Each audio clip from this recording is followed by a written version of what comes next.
ወወልድ ወመንፈስ ቅዱስ አሐዱ አምላክ አሜን። ስላችሁ ታጥሎ በሚል ርዕስ ለተወሰኑ ደቂቃዎች ቆይታ እናደርጋለን። የማቴዎስ ወንጌል ምዕራፍ 5፣ ምዕራፍ 6፣ ምዕራፍ 7 እነዚህ ሶስቱ ምዕራፎች እንደሚታወቀው የተራራው ስብከት ተብሎ ይጠራል። ጌታችን መድኃኒታችን ኢየሱስ ክርስቶስ በአንድ ጊዜ 5,000 ሕዝብ በተሰበሰበበት ስፍራ በተራራ ጫፍ ላይ ሳያቋርጥ የተናገረው ያስተማረው ትምህርት ነው። በወንጌል ቅደም ተከተል በወንጌል ይዘት መሰረት ትልቁ ትምህርት ወይ ሰፊ ረጅም የሚባለው ትምህርት ይሄ ትምህርት ነው። የጌታችን የመድኃኒታችን የኢየሱስ ክርስቶስ ረጅም የሚባለው ትምህርት ይሄ ትምህርት ነው። ምዕራፍ ምንለው እኛ እንጂ ጌታ በምዕራፍ አላስተማረም ማለት ነው። ምዕራፍ 5፣ ምዕራፍ 6፣ ምዕራፍ 7 ብሎ አላስተማረም። ምዕራፎች ከተወሰኑ ከመቶዎች ዓመታት በኋላ አሞኒዎስ ሳሪዎስ ተብሎ የሚጠሩ ሰዎች የሰሩት ነው እንጂ ጌታችን አሁን ምዕራፍ 5 ቀጥሎ ምዕራፍ 6 አስተምራለሁ ቀጥሎ ምዕራፍ 7 አስተምራለሁ ብሎ በምዕራፍ አላስተማረም። መጽሐፍ ቅዱስ ምዕራፍ አልነበረው፣ ክፍልም አልነበረው፣ ቁጥርም አልነበረው። ምዕራፍም ቁጥርም ክፍልም በኋላ የተዘጋጀ ይሄ ማቴዎስ ወንጌል 5፣ 6፣ 7 ብለን የምንጠራው እኛ ስድ ሆኖ አንድ ሆኖ ጌታ በአንድ ጊዜ ያስተማረው ትምህርት ነው። 5,000 ሰው ይህን ትምህርት ሰምቶታል። የማቴዎስ ወንጌል ምዕራፍ 5 የሕግ ክፍል የሕግ ትምህርት ተብሎ ይታወቃል። የማቴዎስ ወንጌል ምዕራፍ 6 የምግባር ክፍል ተብሎ ይታወቃል። የማቴዎስ ወንጌል ምዕራፍ 7 የነገር ሃይማኖት ክፍል ተብሎ በእነዚህ በሶስቱ ክፍሎች ይጠናል። ለመጠቆም ያህል ቤታችሁ ስትሆኑ ብታነቡት እኛ ያለነው የማቴዎስ ወንጌል ምዕራፍ 6 ላይ ነው። የማቴዎስ ወንጌል ምዕራፍ 6 የምግባር ክፍል ይባላል። 3 ምግባራት ተዘርዝረውበታል። አንደኛ ምጽዋት፣ ሁለተኛ ጸሎት፣ ሶስተኛ ጾም። እነዚህ ሶስቱ የተዘረዘሩበት ክፍል ነው። የማቴዎስ ወንጌል ምዕራፍ 6 ሙሉ የሚናገረው ስለነዚህ 3 ነገሮች ብቻ ነው። ስለነዚህ 3 ነገሮች ብቻ ነው። ሌሎቹ በእነዚህ በ3 ነገሮች የተመሰረቱ ቅርንጫፎች ሆነው የሚነገሩ ናቸው እንጂ መሰረታዊያን ትምህርቶች እዚህ ላይ ምዕራፍ 6 ላይ ያሉት እነዚህ 3 ብቻ ናቸው። እነዚህ 3 ደግሞ ክርስቲያናዊ ምግባራት ተብለው ይጠራሉ። የክርስቲያን ስራዎች፣ መሰረታዊ ተግባራት፣ መሰረታዊ ምግባራት ተብለው ይጠራሉ። እነዚህ 3 ምግባራት የሌሉት ክርስቲያን ባዶ ማሰሮ የያዘ ተብሎ ይገለጣል። ጾም የሌለው፣ ጸሎት የሌለው፣ ምጽዋት የሌለው እነዚህ 3ቱ የሌሉት ማለት ነው። 3ቱ አንዱ ብቻ ሆኖ ሌላኛው የሌለው ማለት ነው። አሁን ለምሳሌ ምጽዋት ጥያቄ ሊነሳ ይችላል ማለት በመጽዋት ባንክ ሲባል ምጽዋት የሚሰጠው ልብስ ብቻ ነው፣ ምግብ ብቻ ነው፣ ሳንቲም ብቻ ነው። ምጽዋት ቤተክርስቲያን ከፍተኛ ትርጉም አለው። ምጽዋት የሚባለው ለምሳሌ እርቅ ምጽዋት ይባላል፣ ይቅርታ ምጽዋት ይባላል። ለምሳሌ ተጣልተው የሚታረቁ ሰዎች ምጽዋት ሰጡ ይባላል። ይቅርታ አደረጉ፣ ይቅርታ ይሰጣል፣ ይቅርታ ይለገሳል። እንዲያውም ከይቅርታ በላይ ምንም አይነት ስጦታ የለም። በዚህ ያለ ርኅራኄ ምጽዋት ነው፣ አዘኔታ ምጽዋት ነው፣ ለሰዎች ማሰብ፣ ለሰዎች መጨነቅ ምጽዋት ነው። ይሄ ትምህርት ምጽዋት ነው። ወንጌል ምጽዋት ነው። ማስቀደስ ምጽዋት ነው። ለሌሎች መጸለይ ምጽዋት ነው። ስለ ሌሎች ማሰብ ምጽዋት ነው። ሀገርን በጸሎት መጠበቅ ምጽዋት ነው። እና ምጽዋት የሚባለው እኛ እንደምናስበው የሥጋዊ የሚሰጥ ብቻ አይደለም። እነዚህ ነገሮች በማንኛውም ክርስቲያን ነፍስና ልብ ውስጥ መኖር አለባቸው። 3 ምግባራት የሚባሉት እነዚህ ናቸው። እነዚህ የሌሉት ዘይት የሌለው ማሰሮ ብቻ የያዘ ይህ ማለት ማብራት የማይችል እሳት የሌለው ብርሃን የሌለው በጨለማ ውስጥ ማሰሮ ባዶ ማሰሮ ይዞ እያንኳኳ የሚሄድ ልክ እንደዚያ ለሳምራዊቷ ሴት ባዶ ማሰሮ ባዶ ስራ ይዛ ትመላለስ እንደነበረችው ክርስቶስ እስክታገኝ ድረስ እስከዚያ ድረስ ባዶ ማሰሮ ባዶ ስራ ነበር ይዛ ትመላለስ የነበረው። በኋላ ነው ክርስቶስ ዘላለማዊውን የማያስጠቅመው ኃይል ሰጣት። ልክ እንደዚያ ሴት ባዶ ማሰሮ ይዞ የሚንቀሳቀስ ሰው የሚመስሉ እነዚህ 3 ነገሮች ከእነዚህ ውስጥ ደግሞ አንዱ ጾም ነው። የማቴዎስ ወንጌል ምዕራፍ 6 ቁጥር 16 ጀምሮ የተዘረዘረልን እሱ ነው። እነዚህ 3ቱ ምግባራት ጌታ አፈጻጸማቸው ነው የሚገልጽ። ጾሙ አይደለም ያለው፣ ልብ በሉ። ጸልዩ አይደለም ያለው፣ ልብ በሉ። መጽውቱ አይደለም ያለው፣ ልብ በሉ። ስትመጽውቱ፣ ስትጸልዩ፣ ስትጾሙ ብሎ ነው የተናገረው። ለምንድነው ጾሙ ሳይል ስትጾሙ ያለው? ለምንድነው ስትጸልይ ያለው ጸልይ ሳይ ለምንድነው ስትመጽውት ያለው መጽውቱ ሳይ ለምንድነው ይሄን ቃል የተጠቀመው ቢባል ግዴታው ሲሆን ግዴታው የሆነ ሰው እንዲያደርጋል ልትሉ ይሄን ስታደርግ መከተል የሚገባው መስመር ይሄ ህግ ይሄ ደንብ ነው ምትሉ መጾም ግዴታ መጸለይ ግዴታ መጾም ግዴታ መስጠት ግዴታ መለገስ ግዴታ ስለዚህ ስታደርጉ እንዲህ ነው ታደርጉ ሂደቱ ነው ግዴታ ሲሆን ጥያቄ ነው እንዴት እንጾማለን ይህን ጥያቄ እናነሳ እንችላለን እንጾማለን ይህን ጥያቄ ላይ ነሰብለን ግዴታ ለምሳሌ ሰው እስካሁን ድረስ ተንፍስ ተብለህ አትታዘዝ ስትተነፍስ እንዴት እንደምትተነፍስ ሐኪም ሊነግርህ ይችላል ረጅም ጊዜ ትንፋሽ ወደ ውስጥ እንዴት ኢንሄል ማድረግ እንዳለብህ ፍሬሽ አየር እንዴት መሳብ እንዳለብህ ፈትቤት መምሰል እንዳለብህ የአካባቢ ሕክምና መታየት እንዳለብህ ሐኪም ሊነግርህ ይችላል ግን ተንፍስ ብሎ ግን ሊያዝህ አይችልም ለምን ተተንፈስ ግዴታ ነው ጾም ትንፋሽ ጸሎት ትንፋሽ ምጽዋት ትንፋሽ ተንፍሱ ተብሎ አይታዘዝም መተንፈስ ግዴታ ነው እንዴት እንደምናከናውነው ግን እንማንችል ይሄን ነው ለሶስቱ ተመሳሳይ ይጋል ከውዳሴ ከንቱ ነፃ መሆን አለባቸው ከምን ነፃ መሆን አለባቸው ከውዳሴ ከንቱ ነፃ መሆን አለባቸው ለሶስቱ ልብ በሉ ሃይማኖት ከውዳሴ ከንቱ ነፃ አይደለም ማለት ውዳሴ ከንቱ አይደለም ሃይማኖት ይመሰከራል ሃይማኖት በአደባባይ ይነገራል ሃይማኖት ለሌሎች ይነገራል ምግባር ግን ውዳሴ ከንቱ እንዳይገባበት ጥንቃቄ ያስፈልጋል ስራ ውዳሴ ከንቱ እንዳይገባ ምን ማለት ነው ለሰዎች ተብሎ እንዳይደረግ ጥንቃቄ ያስፈልጋል ጾማችን ለሰው ነው ጾማችን ለመመስገን ነው ጾማችን ለውዳሴ ነው ጸሎታችን በሰዎች ዘንድ ክብር ለማግኘት በሰዎች ዘንድ ምስጋና ለማግኘት እንዳይሆን ባለው እንዳንከስር ከእግዚአብሔር ጋር እንዳንለይ አስጠንቅቆ ጌታ እንዲህ ብሏል በሶስቱም ክፍሎች እንዲህ ብሎ ተናግሯል አማን ለክሙ ይላል በስሙ የማይጸልዩ ሰዎች ወይም ሰዎች እንዳያዩቸው የሚፈልጉ ሰዎች ሲመጸውቱ ሰዎች እንዳያዩቸው የሚፈልጉ ሰዎች ሲጾሙ ሰዎች እንዲያውቁላቸው የሚፈልጉ ሰዎች ይላል አማን ለክሙ አሉ ሴቶም እውነት እላችኋለሁ ዋጋቸውን አጡ ይላል ምናቸው አጡ ዋጋቸውን አጡ ይላል ዋጋ ከማጣት እግዚአብሔር ይሰውር ለምን ዋጋቸውን እንደሚያጡ ታውቃላችሁ ከእግዚአብሔር ማግኘት የሚያጋባቸው ዋጋ ትተው መንገድ ላይ የሚያያቸው ሰው ምስጋና ይፈልጋሉ በብዙ ነገሮች የከሰሩነው እኛ በዚህ ምክንያት በጣም ብዙ ነገሮችን ከእግዚአብሔር መቀበል አንፈልግም ከሰው እንጠብቃለን ከብዙ ነገር ከምድራዊ መሪዎች ከምድራዊ ባለስልጣናት ከእነሱ እንጠብቃለን እግዚአብሔር የምትወው አንዳንድ ጊዜ ከዚህ ከሀገር አልፈን ሌላ ሀገራት ስለሚሾሙ ፕሬዚዳንቶች ጭምር እናጠሩ ይችላሉ ምክንያቱም እዛ የሚሾሙ ፕሬዚዳንቶች እዛ የሚሾሙ ባለስልጣናት ለእኛ እንዲያደርጋሉ ብለን ስለምናስብ እግዚአብሔር ላይ እንደተነውና የሌሎችን ትከሻ ማሰብ እንጀምራለን ያኔ እግዚአብሔር ይተወናል ዋጋችንን እናጣለን ማግኘት የሚገባን በረከት እናጣለን ባዶችን እንሆናለን ብዙ ሌሎችን የተደገፍንባቸው ጊዜያት አሉ የጸሎታችን መልስ ከእግዚአብሔር መጠበቅ ትተን በሌሎች ባለሀብቶች በሌሎች ባለጸጎች በሌሎች አቅም አላቸው ብለን በምናስባቸው ሰዎች ክንድ ላይ የተመረኮዝንበት ጊዜ ያ ጊዜ እግዚአብሔር እርዳታ ያጣንበት ጊዜ በውዳሴ ከንቱ የሚባለው ነው ለዚህ ሲባል ደግሞ የተከበራችሁ ክርስቲያኖች ጸሎት አትጸልዩ ወይም እየጸለያችሁ ሰው ስላያችሁ ውዳሴ ከንቱ ይሆናል ማለት አይደለም ውዳሴ ከንቱ ፈልጋችሁ አታደርጉት እንጂ ሰው ሲያያችሁ ይወሰድባችኋል ማለት አይደለም ለምሳሌ እዚህ አንድ ሰው መጥቶ የጸሎት ሰዓት ላይ ቢጸልይ ውዳሴ ሰዓት ካልሆነ ከዛ ውጭ ባለው ሰዓት እየጸለየ እኔ ባየው ውዳሴ ከንቱ አይሆንበትም ለምን እኔ እንዳየው ብሎ አይደለም እዚህ ቆሞ የሚጸልይ እኔ እንዳየው ብሎ እዚህ ቆሞ የሚጸልይ ከሆነ ግን ያጣላል ሊያየውና የሰው ላይ ጸሎተኛ ነው ከጅምሩ ቁስል ሰዓት ሙሉ ሆነው የሰው በጣም ጎበዝ ነው ብዬ ሳመሰግነው እሱ ደግሞ የሚፈልገው ይሄን ሲሆን ያንጊዜ ዋጋው ነው ለውዳሴ ከንቱ ፈልጋችሁ አታውቁም ስለዚህ ለሶስቱ ምግባር እና ጾምን በተመለከተ ፈሪሳውያን ግብዞች የሚባሉ የሚያስመስሉ ለሰዎች መታየት የሚፈልግ ለሰው አይን ብቻ የሚያደርግ እና ፈሪሳውያን እንደዛ መጠሪያቸው ፈሪሳውያን ምን ያደርጋሉ ልብስ ይለብሱና እንደዚህ አይነት ካባ ሰፊ የሆነ ልብስ ይለብሱና አራት መንገድ የተመሳቀለ መንገድ ያለበት ቦታ ወይም ገበያ አካባቢ ይቆማሉ ይጸልያሉ እዛ ላይ ቆመው እንደሚጸልዩ ታውቃላችሁ የሚያልፉ ሰዎች ሲያዩአቸው አቤት ጊዜ ሲጸልይ ከዛ እጅ ነሳቸው እንደሰግደውላቸው ያልፋሉ ይህን እንደቀለለ ነው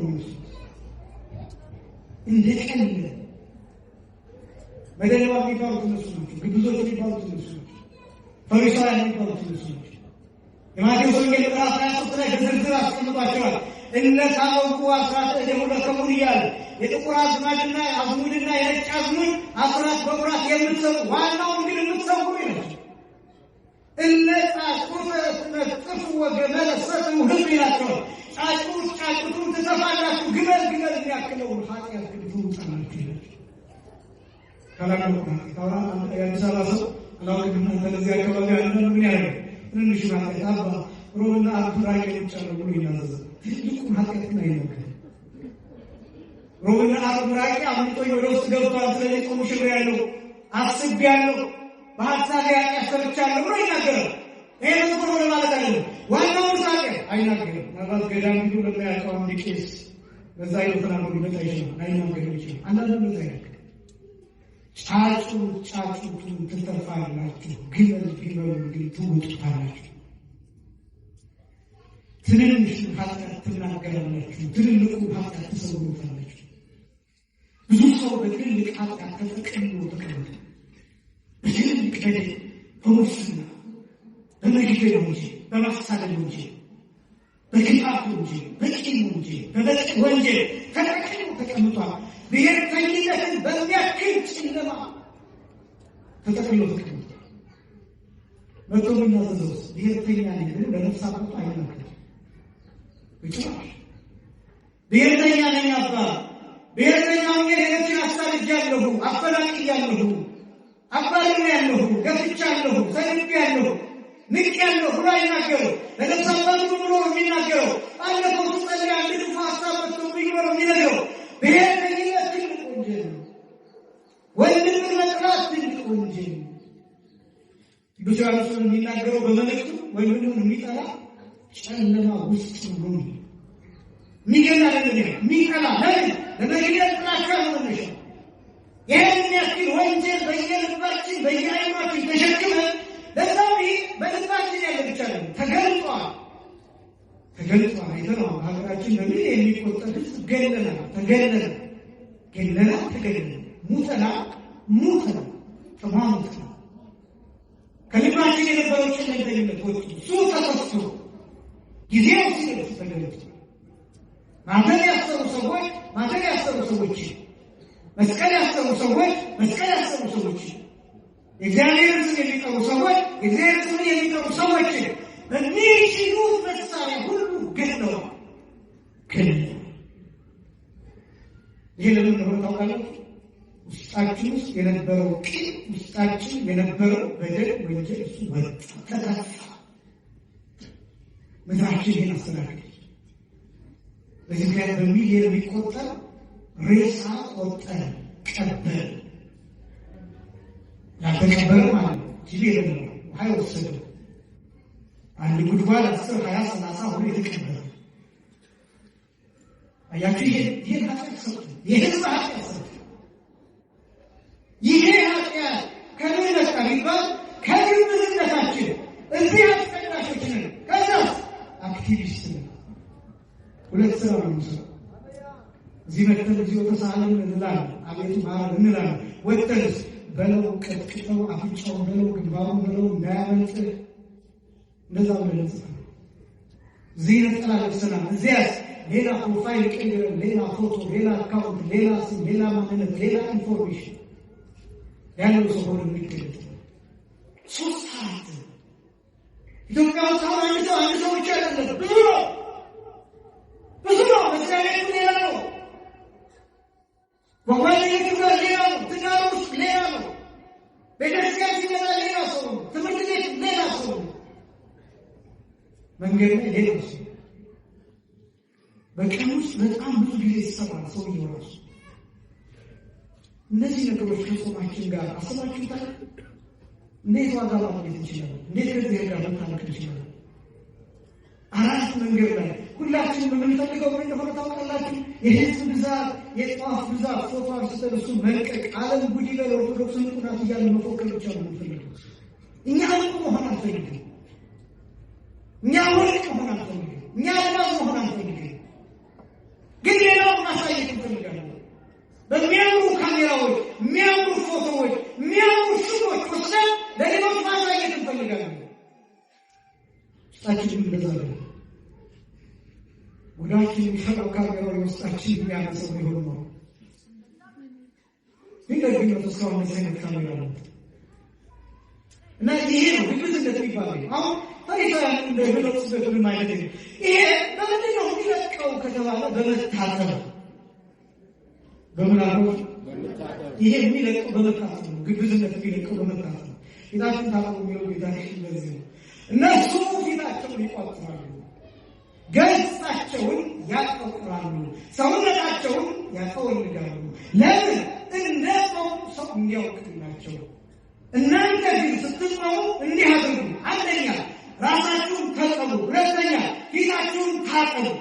ፊታችሁን ታጠቡ ብቻ የሚለው እሱን በሶስት ነገሮች ታሳያለህ። ከዚህ አንፃር ፊትን መታጠብ በሶስት ነገር ነው። አንደኛ በስጋ፣ ሁለተኛ በመንፈስ፣ ሶስተኛ በነፍስ። ደግሞ እናጠይቃቸዋለን። አንደኛ በስጋ መታጠብ፣ ሁለተኛ በመንፈስ መታጠብ፣ ሶስተኛ በነፍስ መታጠብ። አንደኛ በመታጠብ በስጋ መታጠብ፣ ሁለተኛ በመንፈስ መታጠብ፣ ሶስተኛ በነፍስ መታጠብ። ይህ ማለት በሌላ አገላለጽ ስጋ መታጠብ፣ መንፈስን መታጠብ፣ ነፍስን መታጠብ ሲጠቅለል ሁለንተና መታጠብ። ልዩነት ግን አለ። ስጋ በምን መታጠብ፣ መንፈስ በምን መታጠብ፣ ነፍስ በምን መታጠብ። አሁን የምናጥባቸው ነገሮች አሉ አይደለም? ለምሳሌ በእጅ የምናጥባቸው፣ በላውንደሪ በማሽን የምናጥባቸው፣ ሌሎች ኬሚካሎች ጨምረን የምናጥባቸው ለዚህ ይኖራሉ አይደለም? ቀላል የሆነው ምናልባት በእጅ ልናጥብ እንችላለን። ከባድ የሆነው ደግሞ እንደ ብርድ ልብስ አይነት ምናምን በሌላ ልናሳጥብ እንችላለን። ስጋን የሚያጥበው መንፈስን የማያጥብ ሊሆን ይችላል። መንፈስን የሚያጥበው ስጋን የማያጥብ ሊሆን ይችላል። ነፍስን የሚያጥብ መንፈስንና ስጋን የሚያጥብ ላይሆን ይችላል። ስለዚህ ምንድን ነው ስጋን፣ ነፍስን፣ መንፈስን መታጠብ ማለት? የመጀመሪያው ስጋን መታጠብ። ጌታ በጣም በሚደንቅ ሁኔታ ታጠቡ፣ ፊታችሁን ታጠቡ ብሎ ሲናገር የመጀመሪያው የሚተረጎመው ለስጋ ንጽህና ነው። ለምን ንጽህና ነው? ለስጋ ንጽህና። ስጋ ንጹህ መሆን ስጋ ንጹህ መሆን አለበት ሲባል ይሄኛው ቃል እግዚአብሔር የምንሰማው ንጽህና ብቻ አይደለም። ንጽህና ሰውነት ንጹህ መሆን አለበት፣ በውሃ መታጠብ አለበት። ሰውነት ንጹህ በተለይ በስርዓት ይሄ ትምህርት የቤተክርስቲያን ስርዓት ይሰበክበታል። ስርዓት ቤተክርስቲያን ለምሳሌ አንድ ሰው ወደ ቤተክርስቲያን ሲመጣ አንደኛ የለበሰውን ልብስ ለብሶ ያደረውን ልብስ ለብሶ መምጣት አይገባውም። ለብሶ የመኝታ ልብሱ ለብሶ መምጣት አይገባውም። ምናልባት ሌላ ልብስ የሌለው ከሆነ ያንን የመኝታ ልብሱን አጥቦ ንጹህ አድርጎ ነው ይዞት ለብሶት መምጣት የሚገባው። ለብሶት ባደረ ልብስ ግን ቤተ መቅደስ መግባት አይገባው ይላል ቤተክርስቲያን። ለምን? ለብሶት ያደረው ልብስ በመኝታ ምክንያት የተለያዩ ነገሮች ሊያጋጥሙት ስለሚችሉ እንደ ስጋ ለቤተ መቅደስ የሚገባ ልብስ አለ። ለዚህ ከለክላል። ለብቻ ማለት ነው። ብዙ አዲስ አበባ ሰው አንዳንድ ስፖርት የሰራበትን ቱታ ላብላ የሸጠተ ሳያጥሩ ነው እየሮጠ ነው ቤተ መቅደስ ይገባል ማለት ነው። ብዙ ወጣቶቻችን እናቶቻችን ልጆቻችን ለማቁረብ ቀጥታ ከእንቅልፋችሁ እንደተነሳችሁ ፊታችሁን ሳትታጠቡ ደውሎ ተደውሏል እዚሁታ ተብሏል ተብሎ ህፃናቱን ነቃችሁ እየሮጣችሁ መጣችሁ ከነፊጃማችሁ አቁርባችሁ ወጣችሁ ብዙዎች ብዙ ቦታ በዛ ቤተ መቅደስ ለመግባት ግን የሚለበሰው ልብስ ተዘጋጅቶ የተቀመጠ ንጹህ የሆነ መሆን አለበት። ትራንስፖርት ነው። ይሄ ብቻ እንዳይመስላችሁ ንጹህ ብለን የምናስበው ልብስ እንኳን ቢሆን ለምሳሌ ከመጠን ያለፈ ጠረን ያለው ሽቱ ተቀብቶ መምጣት ይከለከላል። በመጠን አይደለም ምላችሁ፣ ካለ መጠን፣ ከአግባብ በላይ፣ ከስርዓት በላይ፣ ከልክ በላይ። ለምሳሌ አለርጂ ያለባቸው ሰዎች፣ የሽቱ አለርጂ ያለባቸው ሰዎች እናንተ ከመጠን በላይ የተቀባችሁ ሽቱ ሲሸታችሁ ያስነጥሳችሁ፣ ቀጥታ በአፍንጫችሁ ታሳሽ እንዳይቆሙ ይከለክላል። በዚህ አያችሁ ቤተክርስቲያን ያለው ጥንቃቄ እንኳን የካልሲ መሸት ይቀርና እንኳን የጫማ ንጹህ አለመሆን ይቀርና እንኳን የልብስ ንጹህ አለመሆን ይቀርና ንጹህ ነው ብላችሁ የምታስቡት ልብስ እንኳን አግባብ ያለው ስርዓት ያለው ሰዎችን የማይረብሽ መሆን አለበት። ንጽህና የሚባለው እሱ ነው። ቤተክርስቲያን ብቻ አይደለም፣ ኦርቶዶክሳዊ ታክሲ ውስጥ የማይረብሽ ማንነት ይዞ ነው ይገባል። አጠገብህ ያለው እሱ መረበሽ የለበት። አጠገብሽ ያለው ሰው አንቺ በምታጭሉ ማስቲካ መረበሽ የለበት። በለበሽው አጭር ቀሚስ መረበሽ የለበት። የሚከለክል ያው ማንኛው ስለዚህ ሲባል እናንተ ለማሳቀቅ አይደለም። ግን ምን ያስባል ወንድ? አንድ ሴት ሰውነቷን የሚያሳይ ሰውነቷን ቅርጽ የሚያሳይ ልብስ ለብሳ ስትሄድ የሚያያት ወንድ ምን የሚያስብ ነው የሚጠበቀው? አይምሮ ላይ የሚፈጠረው የመጀመሪያ ባዮሎጂካል ሲግናል ምንድን ነው? የራሳችሁ ታውቃላችሁ። ደግሞ አንዳንድ ሴቶች አያፍሩም። ራሳቸው ወጥተው ወንድ ለምን ታፈቅራለህ ይላል። ለመታየት ወጥተው ለምን አያችሁ ይላል። አንድ ሰው ከቤት ራቁቱን ከወጣ ሰውነቱን ፕብሊሳ ይዛል ለህዝብ ሰጥቶ እንዲታየ አደባባይ ያው አፍጥቶ አኬን ማለት አይደለም። ለስላፍ ደግሞ ነፃ ፈቃድ ይዘጣቸው ነው። እንደዚህ ማለት ነው ወንዶች ለዛ ነው። ግን ቤተክርስቲያን ተመታሰሩ ሌላው በረሽ መሰላክ የለበትም። ለሚያሰላክ ወይ ይወለት ወይ ወፍጮ የሚያክል ድንጋይ አህያ የሚፈጭበትን ወፍጮ የሚያክል ድንጋይ አንገቱ ላይ ራሱ ወደ ባህር ቢጣል ይሻላል። ሊተውት ታሪካቸው የስጋ ንጽህና እነዚህ መጠበቅ ነው የመጀመሪያ። ታዲያ ምን ይላል መሰላችሁ? ለጸሎት ስትቆሙ ይላል ለጸሎት ስትቆሙ ታጥባችሁ በእግር ስትቆሙ ይላል ስትጸልዩ ውሃ ብታጡ ይላል ምራቃችሁን ከፍታችሁ ፊታችሁን ጠራርጉት ይላል። አብያተ ክርስቲያናት በገጠር ወንዝ ዳር ነው የሚሰሩት። አብያተ ክርስቲያናት ወንዝ ዳር የሚሰሩበት ምክንያት የሚያገለግሉ ካህናት ወንዙን ተሻግረው እንዲሄዱ። ወንዝ መሻገር ብቻ ግን አይደለም፣ በሚሻገሩበት ወንዝ ውሃ ታጥበው እንዲገቡ። ወንዙ ውሃ ባይኖረው ደረቅ ቢሆን ግን ዲያቆናቱ የሚታዘዙት የቤተልሔም ማይ የሚባል አለ። በዚያ ታጥበው ነው ወደ አገልግሎት የሚሄዱ።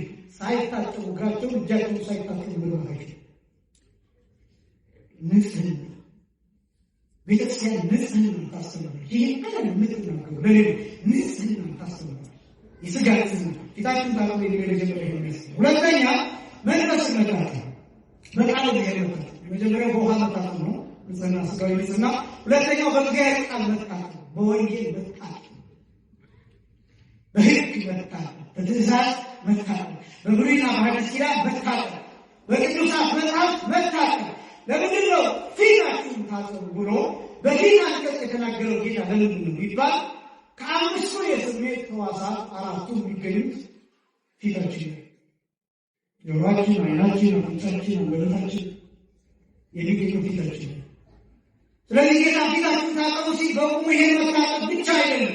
ዓይንን ታጠቡ፣ ጆሮህን ታጠቡ፣ አንደበትን ታጠብ፣ አፍንጫህን ታጠብ፣ አምስቱ የስሜት ሕዋሳትን አጠቃላይ ታጠብ። በምን ነው የምታጠበው? በእግዚአብሔር ቃል። የእግዚአብሔር ቃል እሳት ነው፣ ያጥባል። የእግዚአብሔር ቃል እሳት ነው፣ ያጥባል፣ ያበስላል፣ ያዘጋጃል። ወንጌል ስንሰማ እየታጠቡ አሁን እናንተ እየታጠባችሁ በደንብ ስትሰሙ ጆሮአችሁ የእግዚአብሔር ቃል ሲሰማ ሰውነታችሁ፣ ውስጣችሁ፣ መንፈሳችሁ ዝግጁ ይሆናል። ለንስሐ ለስጋው ደግሞ ዝግጁ ይሆናል። ንስሐ ያልገባት አለ ከዚህ በኋላ ነፍስ አባቴ ማናገር እፈልጋለሁ እያለ ማሰብ ይጀምራል። በሻት እያሰባችሁ ሲልስ መቼ ነው የምናገረው? መቼ ነው ወደ አባ የምቀርበው? መቼ ነው ድፍረት ቢኖር? መቼ ነው ይሄ የተሸከምኩትን ትልቅ ይሄን የኃጢአት ትልቅ የኃጢአት ኮፈር አሁን ቀምጠው መቼ ነው እያላችሁ ብዙ ጊዜ ትጨነቁበታላችሁ። ግን የእግዚአብሔርን ቃል ደጋግማችሁ በሰማችሁ ቁጥር መታጠብ ትጀምራላችሁ። በድፍረት ቀርቡና ይሄን ኃጢአት ሰርቻለሁ ብላችሁ ትነገራላችሁ። ያን ጊዜ ንጹሐን ትሆናላችሁ። ጆሮ መታጠብ አለ። በእውነት በዚህ ዘመን ጆሮአችን የሚቆሽሽበት ዘመን ነው። ዓይናችን የቆሸሸበት ዘመን ነው። ሳንፈልግ የምናያቸው በራሳችን ስልኮች፣ በራሳችን አይፓዶች፣ በራሳችን ላፕቶፕ፣ በራሳችን ኮምፒውተር፣ በራሳችን ቴሌቪዥን ገንዘብ አውጥተን ገዝተን ስክሪናችን እንግዲህ ሼር አድርገው የሚጫወቱበት ሌሎች ናቸው። 3 ጊዜ እንከፍላለን። 3 ጊዜ። የመጀመሪያው ስልኩን ስንገዛ እንከፍላለን። የመጀመሪያው። ሁለተኛው ስናይ እንከፍላለን። ይህ ውስጥ በነፃ ልታይ አይችልም። ዋይፋይ ይኖራል ወይ ዳታ ካበራለ ስለዚህ ሶስተኛው ግን ውድ ክፍያ ነው። እንከፍላለን፣ አይናችንን እንከፍላለን፣ ጆሮአችንን እንከፍላለን። ከ15 ዓመታት ሄድፎን የሚጠቀም ሰው ከ15 ዓመት በኋላ የጆሮ ችግር ይገጥመዋል። የተጠናት ነው። በተከታታይ ስልኩን ከሆነ ሰዓት በኋላ የሚመለከት ሰው የአይን እይታ ችግር ይገጥመዋል። እሱ ብቻ አይደለም፣ የፊዚካል ስትራክቸር የሰውነት አወቃቀር ችግር ይገጥመዋል። ይጎብጣል፣ ቀጫጫ ይሆናል፣ ጣቱ ዲፎርም ይሆናል። የሚወለዱት ልጆች ወደፊት እንደዛ ይሆናሉ። ውጭ ሀገር ያለው አብዛኞቹ ልጆች ስታዩዋቸው ቀጫጮች ናቸው። ይሄ ብቻ ማለት ነው። ይሄ ፊዚካል ኢፌክት ነው። ሳይኮሎጂካል ኢፌክት ደግሞ ለምሳሌ የዚህን ዘመን ልጆች አሁን 12 ምናምን ያሉትን ልጆች ስታዩዋቸው ስልቾች ናቸው። ህይወት ይሰለቻቸው። ገና መኖር አልችሉ ግን ይሰለቻል። ገና ግራጁዌት ተማረው ዩኒቨርሲቲ ያልገቡ ግን ይሰለቻል። ገና ስራ አልሰሩ ግን ይሰለቻል። አኩራፊዎች ናቸው፣ ድብቆች ናቸው። ቶሎ ብሎ መኝታ ቤታቸውን መዝጋት የሚችሉ ከእናት ከአባቶቻቸው ጋር ጊዜ ማሳለፍ አይችሉ፣ ከስልኮቻቸው ጋር መሆኑ የሚችሉ ጌም ጫወቱ የሚወዱ ከሰው ይልቅ ኤሌክትሮኒክስ ይወዳሉ፣ ከሰው ይልቅ እቃ ይወዳሉ፣ ከሰው ይልቅ ማቴሪያል ይወዳሉ፣ ከስልክ መቀየር ይፈልጋሉ። ከዛ እነዚህ ኤሌክትሮኒክሶቹ ደግሞ በየጊዜው አፕዴት ይደረጋሉ። መኪና ብትሉ፣ ስልክ ብትሉ፣ ቴሌቪዥን ብትሉ፣ ሌሎች ነገሮች ብትሉ በየዓመቱ በተለየ ስፔሲፊኬሽን ነው የሚወጡት። እሱ ብቻ አይደለም፣ ስልኮቻችን ውስጥ ያሉት አፕሊኬሽኖች እነሱ በየጊዜው አፕዴት ይደረጋሉ። ለምን እንደሚደረግ ታውቃላችሁ? ስልቾች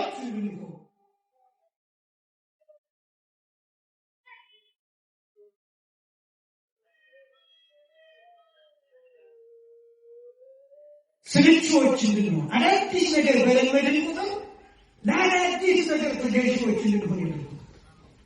ይህን አዲስ ነገር፣ አዲስ አፕሊኬሽን፣ አዲስ ሶፍትዌር፣ እነዚህ ነገሮች በለመድን ቁጥር የነበረው ነገር ይሰለችናል። ሌላ አዲስ የሆነች ነገር ቀየር በዛ ያለ ይሄ ሶሻል ሚዲያ ያሳደረብን ነገር አሁን ራሳችንን የምንከፍልበት እየከፈልንበት ያለንበት ጊዜ በእውነት ሁላችንን ማስተዋል ያድል። ይሄ ነው አይንን መክፈል፣ ጆሮን መክፈል። እነዚህ ደግሞ አይናችንን ከፍለን ጆሮአችንን ከፍለን እድሜያችንን የሚበሉ ነገሮች ናቸው የምናያቸው።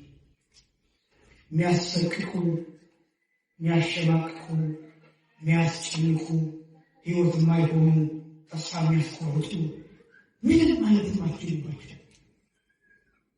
ለሀገር የማይጠቅሙ፣ ትውልድ የማያንጹ፣ እውቀት የማይሆኑ እነዚህ ነገሮች ናቸው። ከዛ ደግሞ ሚዲያው ላይ የምታዩት በተማረ አይደለም፣ ባወቀም አይደለም፣ ባለጠበም አይደለም፣ ምን ባለ ነው፣ በቀደም ቀድሞ በተናገረ። በዚህ ምን እየሆነ እንደሆነ ታውቃላችሁ? እውቀት የሚባል ነገር ገደል ይገባል።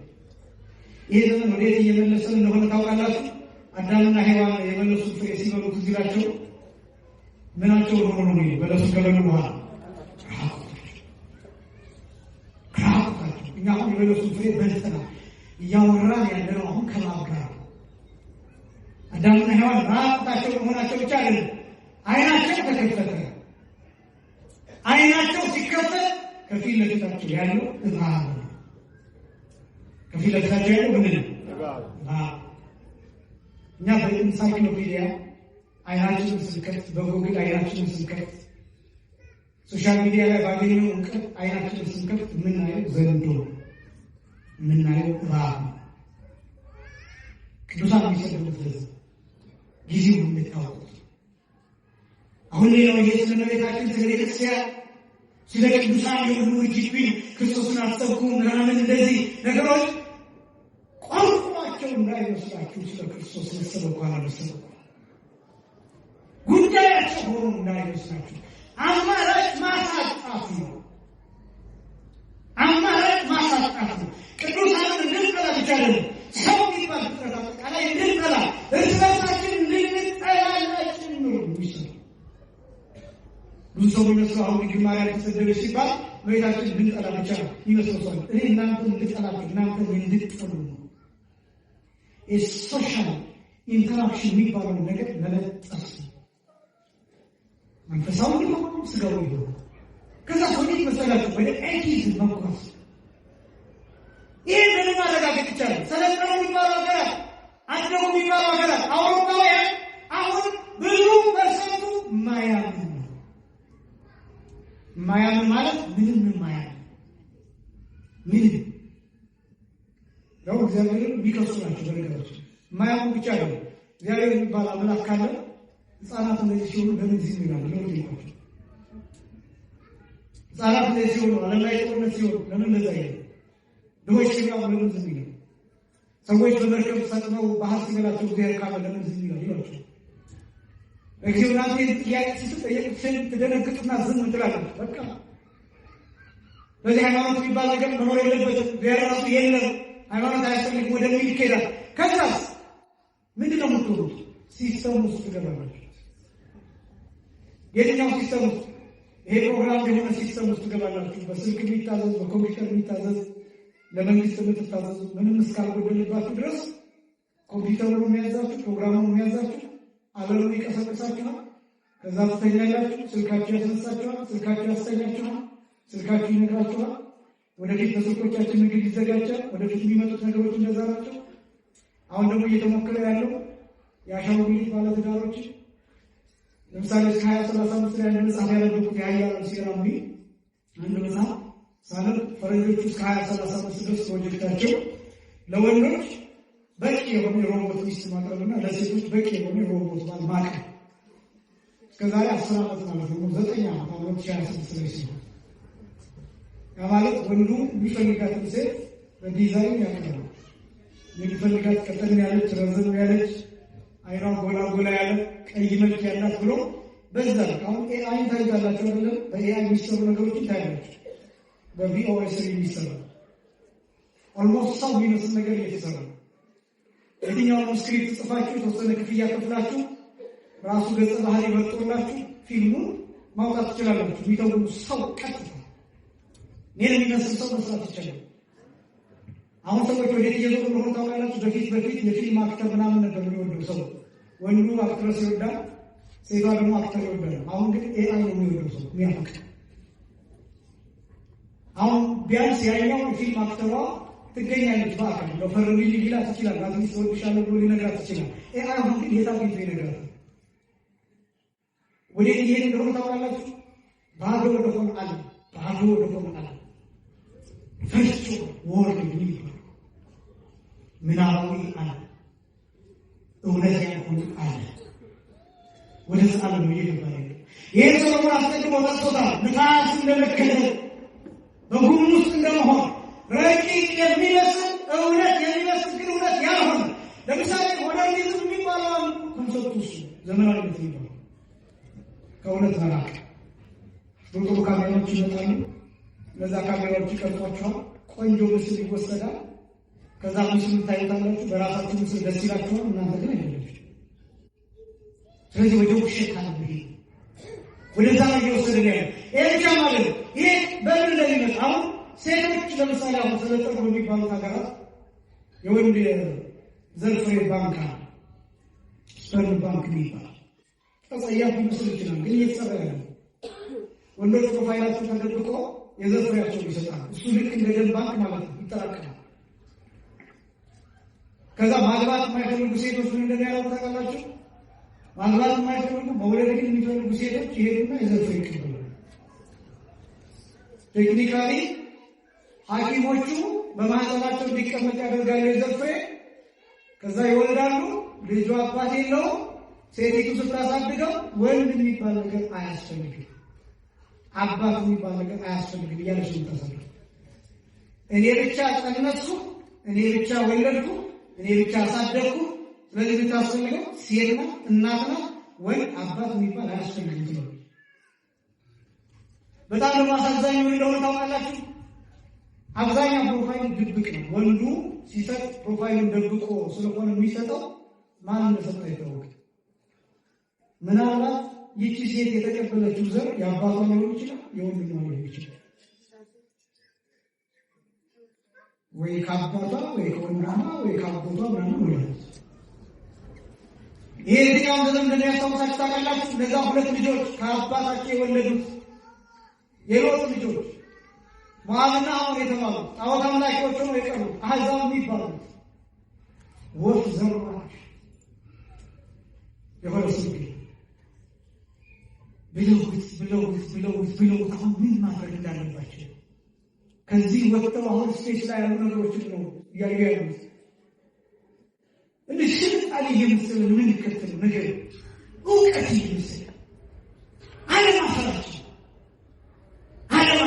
አላማው ሳይገባ ደግሞ ሲነገር ብሎ ምዕራባውያን ሴራ ስላላቸው ብሎ ምን ችግር አለው አሁን ይህ ስልጣኔ መቀበልና ብሎ ዝም ብሎ ይቀበል መጨረሻው ሊሆን ይችላል።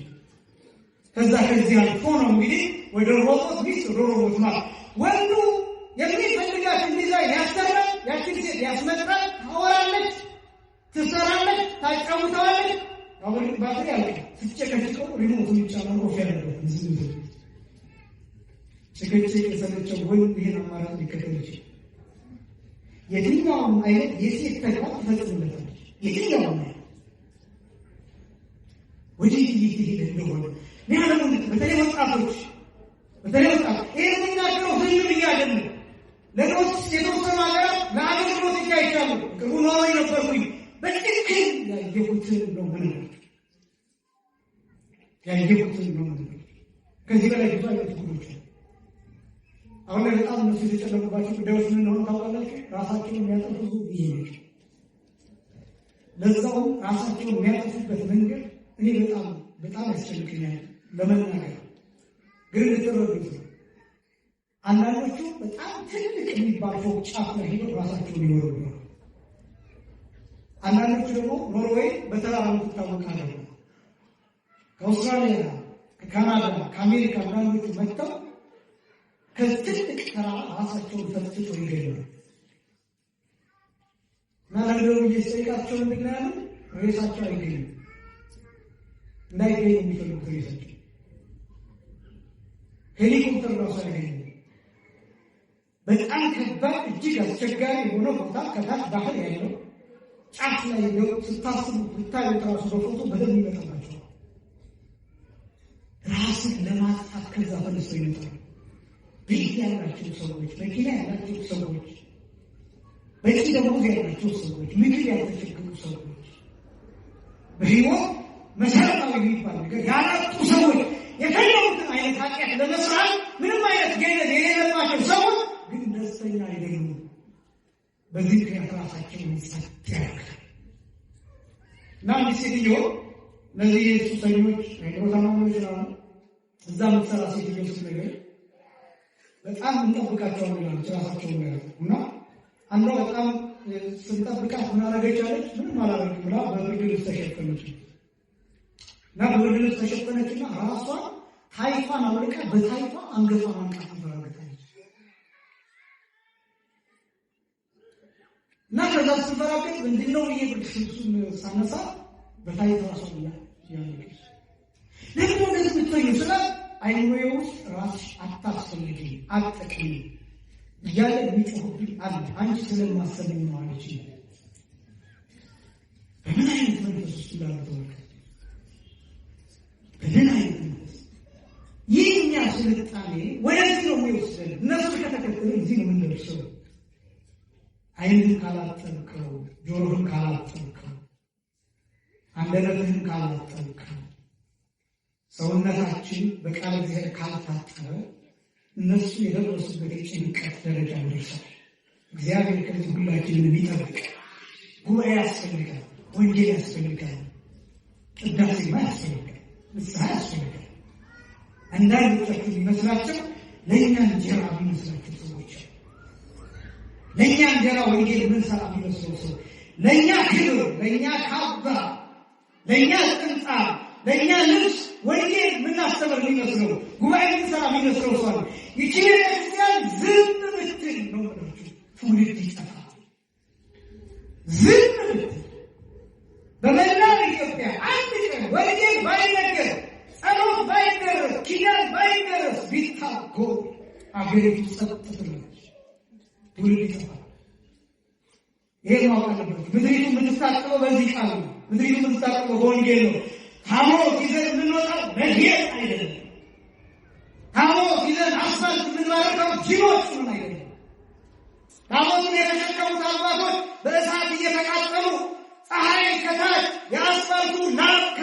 እየደረሳቸው ከላይ ታቦት ተሸክመው እየተቃጠሉ እንግዲህና ካባ የደረቡ በቋሚና ጽናጽል የያዙ የተመጠኑ ልብሰ ተክህኖ የለበሱ ሰዎች ቀኑን ሙሉ እየተንገበገቡ ኑሩ። ምንጣፍ የሚያነጥፉ ወጣቶች በየመንገዱ ምንጣፍ እያነጠፉ ጉልበታቸው እስኪዝል ጅሎቹ ነን አይደለም ምድሪቱ እንድትጠጡ። ምክንያቱም ይህች ምድር እንዴት እንደሚዘፈንባት እናውቃለን። እንዴት እንደሚመነዘርባት እናውቃለን። እንዴት እንደሚሰከርባት እናውቃለን። እንዴት አይነት ኃጢአት እንደሚሰራበትና አይነት ደም እንደፈሰሰባት እናውቃለን። ሕፃናትም ያለችባት ሀገር እንደሆነች እናውቃለን። በዚህ ሰዓት እየተቸገሩ እየተራቡ እየሞቱ ያሉ ሕፃናት ያሉባት ሀገር እንደሆነች እናውቃለን። አጥንታቸው ከቆዳቸው ጋር ተጣብቆ ግን እያጠቡ የሚሞቱ እናቶች ያሉባት ሀገር እንደሆነች እናውቃለን። ስለዚህ እንጸልያለን። ስለዚህ ምድሪቱን እናጥባለን። ስለዚህ ይሄ ቃል ይነገር ወንጌል ይነገር ብዬ መጣጡ የሚባለው አይናችንን እንጠብ፣ ጆሮአችንን እንጠብ፣ አንደበታችንን እንጠብ፣ ከክፉ እንከልክል። መጣጡ ይሄ ሁለተኛው የመጀመሪያ የሥጋ ንጽህና መጠበቅ ነው፣ አካላዊ ንጽህና። ሁለተኛው ጆሮአችንን፣ አካላቶቻችንን፣ ሕዋሳቶቻችንን በእግዚአብሔር ቃል ማጠብ። ሶስተኛው ነፍስን ማጠብ ማልቀስ ነው። ይሄ ማልቀስ በእንባ መታጠብ ይላል አባቶቻችን ሲገልጹ። በአራት ነገር በእንባ መታጠብ ተፈቅዷል ይላል። በፍጥነት ይናገራል። ክርስቲያን በቀን አንድ ጊዜ ቢያንስ ማልቀስ አለበት። ግን ማልቀስ የሚባለው ብሎ ሜዳ ላይ እየየ ማለት አይደለም። እዚህ መጥቶ ማልቀስ ቤተክርስቲያን መምጣት የማይችል ሰው በቅዱሳት ስዕላት ፊት ማልቀስ፣ በቅዱሳት ስዕላት ፊት መንበርከክ የማይችል ሰው ባለበት ቦታ ወደ ምስራቅ ዞሮ ማልቀስ፣ አልጋ ላይ ያለ ሰው ወደ ምስራቅም ወደ ምዕራብም በዞሩ መንቀሳቀስ የማይችል ሰው ባለበት ሆኖ ማልቀስ። ክርስቲያን የግድ በቀን አንድ ጊዜ በእንባ መታጠብ አለበት። ወንዶች ብዙ ጊዜ ወንድ ያለቅስ ይባላል። በር ዘግቶ ነው ቤቱ ዘግቶ ነው የሚያለቅሰው ይባላል። መጽሐፍ ያዘ ቤትህን ዘግተህ አልቅስ ነው። በርህን ዘግተህ በምትጸልይበት ጊዜ እልፍኝህን ዘግተህ ጸልይ ማለት በርህን ዘግተህ አልቅስ ነው። እዚህ ስትመጡ ምንም ነገር እዚህ አይሰራም። ፕሮቶኮል አይሰራም። እዚህ ፕሮፌሰርነት እዚህ አይሰራም። መሐንዲስነት እዚህ አይሰራም። ዶክተርነት እዚህ አይሰራም።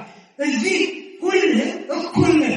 በእግዚአብሔር ፊት መነጠፍ፣ መጎዝጎዝ፣ መንበርከክ፣ መዋረድ ይፈልጋል። እዚህ ሀብት አይሰራም። ባለጸግነት አይሰራም። እዚህ ምን በእግዚአብሔር ፊት እንዳመንና ለልቤ መሆን በአራት ነገሮች ማልቀስ አለባችሁ ይላል ለተርጉማኑ። አንደኛ የራስን ኃጢአት አስቦ ማልቀስ።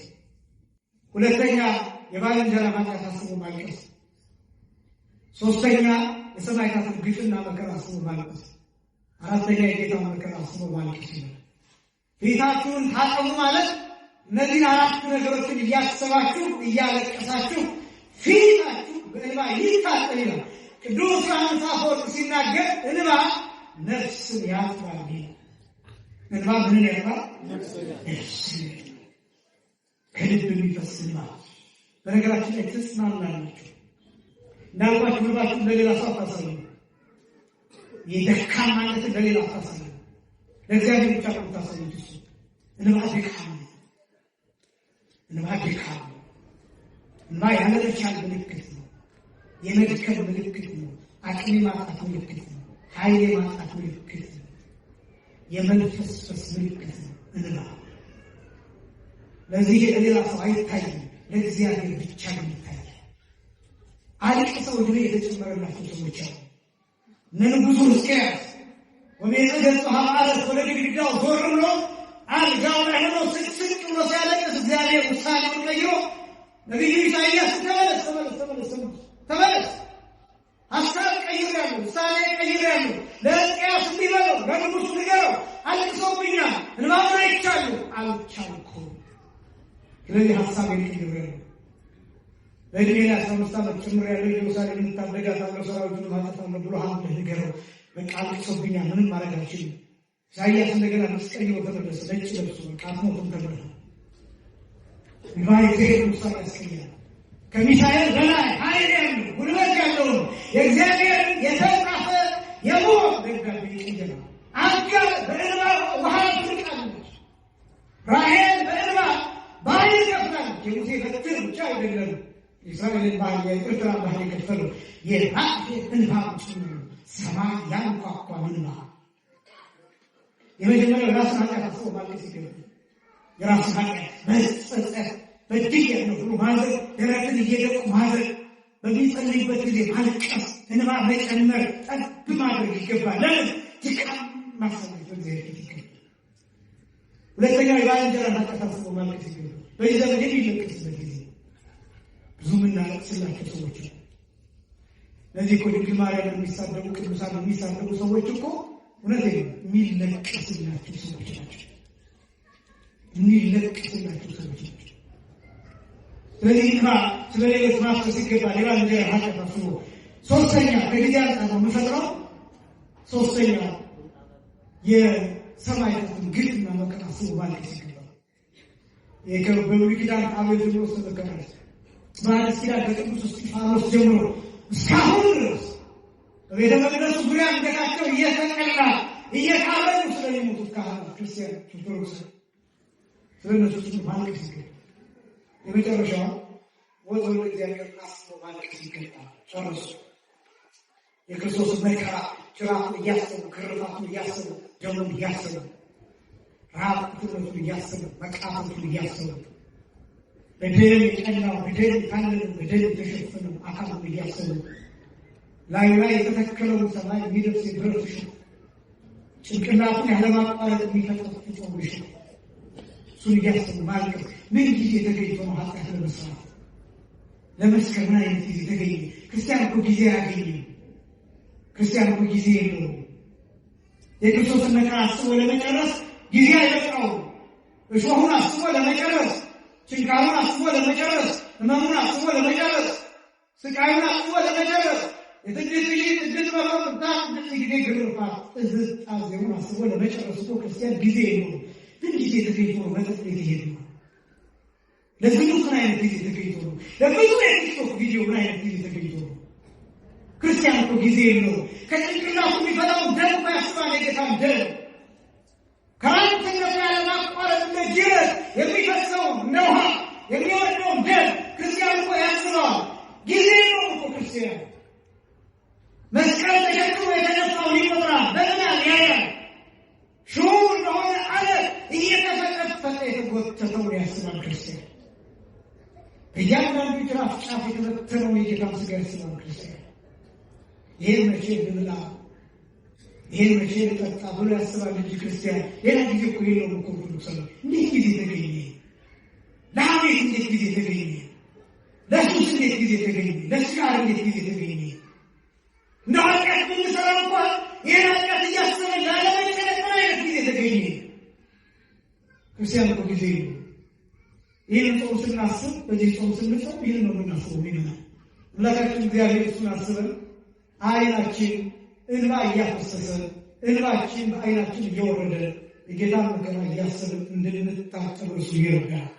በንስሐ እንባ እንድንታጠብ እርሱ ይርዳል። ሰውነታችን የረከሰው ማንነታችን በንስሐ በቅዱስ ሥጋውና በክቡር ደሙ እንዲታጠብ አምላካችን እግዚአብሔር ይርዳል። ያስተማረን አባቶቻችን አምላክ እግዚአብሔር ይመስገን።